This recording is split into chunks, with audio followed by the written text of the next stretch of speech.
What's up guys, I'm Brad Rodriguez from Fix This Build That, and today I'm going to show you how to make a DIY bed with a ton of storage. It has simple joinery and materials that you can get from your local home center. Stay tuned, I'll show you exactly how I did it. The bed has four main parts to it: the headboard, footboard, back, and the storage base. I started off by ripping the plywood down and cutting the panels for the assemblies. The headboard and footboard are mirror images of each other with a frame and panel look. And the frames are made of 2x4s, which I'll clean up later on the table saw for a more refined look. But first, I cut all the parts to size on my mobile miter saw station. There are a lot of repetitive cuts here, and using a stop block is a huge help to make sure everything fits just right during assembly. Above the panels, there are some short 2x2 accents, which I'll be making from the shorter lengths of 2x4s I'm cutting here. For smaller cuts like this, I use a 10-inch spacer on my miter stop, since the stop can only go down to 14 inches. I went ahead and cut the parts for the back assembly as well before the next step. The long stretchers are a little bit longer than the capacity of my miter station, so I clamped them together and I gang cut them to make sure that they were all the same size. I don't really love working with 2x4s because they tend to be wet, knotty, and it's just hard to find straight boards, but with a little patience you can find some decent stock. And to get good joints on the board, I like to rip them down to 3.5 inches wide to 3 inches wide and remove that rounded edge. You also get some really nice kindling or shims from these offcuts. To get the 2x2s, I make the same initial cut to get one straight edge. Then I set the fence to 1.5 inches, and I make 2 cuts to get 2 pieces out of each of the 2x4s. You get nice clean edges, but man, they are sharp. So to round over the edges quickly, I clamp a hand sander down to my bench, and I ran each edge over the sander a couple times. If you don't have a router, this is a great way to get quick roundovers, especially on softer woods. I also wanted a nice soft corner on the headboard and footboard. I laid out a curve on the uprights using a fender washer, and I took the boards to my oscillating spindle sander. It made short work and gave me that rounded corner. I'm using pocket hole joinery for most of this project, so I set up my jig and went to town. I'm using the K4 pocket hole jig from Craig, the sponsor of today's video. If you have a lot of pocket holes to make, the K4 or the K5 are going to save you a ton of time versus using those less expensive handheld jigs. With the parts ready, I started assembly of the headboard. I joined the top and the side first, and then I put the 2x2s in place to position the middle stretcher and screwed it to the side.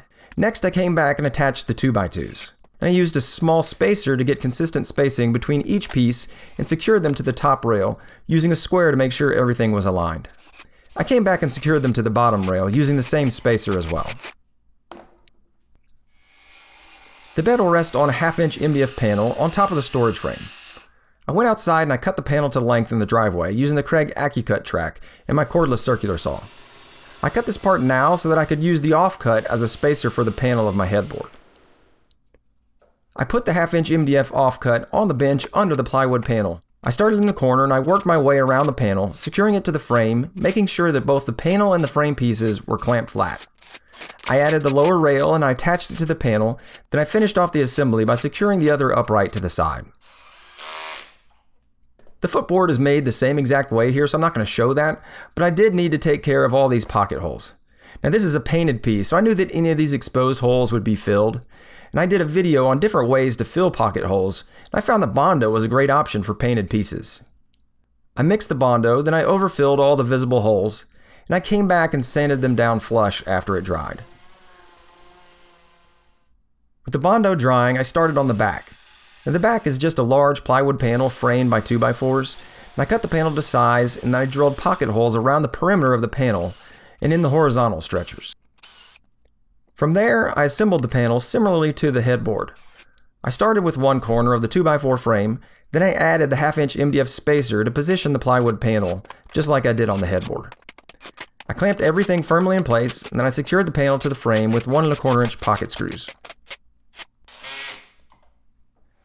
With the back panel assembled, the reveal on the front was exactly the size of that 1/2 inch MDF. To add some detail to the back panel, I cut 2 pieces, and used them to match the size of the frame boards. I used glue and brad nails to secure the MDF to the back of the panel, and when it's finished off, it gives the appearance of 3 separate panels. The last part of the bed is the storage base. I made the base from 2x4s to keep the weight and the cost down. The base is basically a large framed box with 3 sections for the drawers. I cut all the parts to size on the miter station, using clamps and gang cuts for the long pieces, and my miter stop to make repeated cuts just like before. I drilled pocket holes in the vertical and horizontal supports to prep for assembly. 2 of the long stretchers and 4 vertical supports go together to make the back frame of the base. Clamping everything firmly in place and making sure the parts are square will make things much easier later. The front frame is made the same way, except I left the outer vertical supports off. Now, this was purely for aesthetics, and it gives the drawer bank a nice clean look when it's assembled, which you'll see later. From here I had to move to the floor for the rest of the base assembly. This thing is big. I added the lower supports to join the front and the back frame. I joined the top supports to the base frame next. Now, these are laid flat, and these are going to be supporting that 1/2-inch MDF platform that the mattress is going to go on. The final piece of the base is to add 2 small vertical supports to give the front frame support on the ends. With the base frame done, I moved on to the drawers. The drawers are made from 3/4 inch plywood, and because they're so wide, I decided to use a 3/4 inch bottom as well. I ripped the parts to width, and then I cross-cut them to fit the drawer openings. I'm using pocket holes for the joinery, like I do for most of my drawers, and each of the fronts and the backs gets pocket holes on the outside faces. Then I glued and clamped the sides to the front and the back, and then I screwed them all together. I typically use a 1/4 inch captured bottom piece, but I cut an exact fitting 3/4 inch bottom for these drawers. Then I could use the bottom as a lever to pull the drawer into square, and then use the front edge of the drawer bottom to lock it into place with the brad nail. I secured the perimeter of the drawer bottom with screws, and it gave me a nice square, beefy drawer that can hold a ton of weight. I wanted to paint the base before installing the drawers, so I went ahead and applied 3 coats of sprayed-on latex paint to the headboard, footboard, back, and front of the base. After the paint was dry, I drilled pocket holes in the ends of the front frame, which I'll use to connect it to the head and footboard, and then I set up to mount the drawers. I made some temporary supports from the 1/2-inch MDF and 3/4 inch plywood offcuts. The temporary support holds the drawer slides in place, and it also acts as a spacer at the same time. The drawers will have false drawer fronts, so I used a scrap piece of plywood to set the position of the drawer slide. The temporary supports holds the drawer in place while I secure the slide extensions to each side of the drawer in 2 spots. Then I pulled the drawer out and secured the back of the slides with another screw on each side. Now I'm pretty happy with how well this little temporary support worked out. I repeated the same process in the next 2 bays and installed all 3 drawers pretty quickly.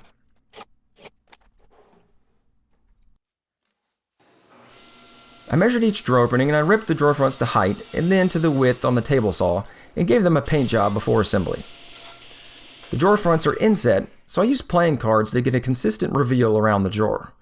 I pre-drilled 1/8-inch holes in the fronts of each of the drawers, which gave the screws a little wiggle room for minor adjustments once the bed is in place. Then I attached the false fronts to the drawers with 1 1/4 inch screws. I laid out the drawer pulls by marking the center of the drawer front on a piece of painter's tape. I'm using the Craig cabinet hardware jig to drill the holes, and it makes it very easy to set the size of the pull and the height that I wanted. I clamped it in place using a scrap block on the inside of the drawer to prevent blowout. Then I drilled the holes for the hardware and installed the drawer pulls with the longer of the 2 screw types included with the pulls. Now that's it. Now it's just time to assemble. I moved the parts up to my daughter's room and I laid the base down. I used 2x4s under the corners of the base to get a relatively flat reference surface versus the carpet that it could be sitting on. Then I raised the base another 3.5 inches by propping it up on 2x4s on edge. I put the footboard in place and then secured them with pocket screws and 2.5-inch wood screws along the bottom and back of the frame. Then brought in the back panel and is secured to the base frame and sides with pocket screws from the back. We brought in the 1/2-inch MDF and I laid it down on the bed frame. To hold the mattress and the MDF sheet in place, I attached a 1x3 to the front edge of the frame. I finished up by installing the drawers. And my daughter is absolutely ecstatic about her new big girl bed. The large storage drawers down below can hold a ton of toys for quick cleanup when it's time to put things away.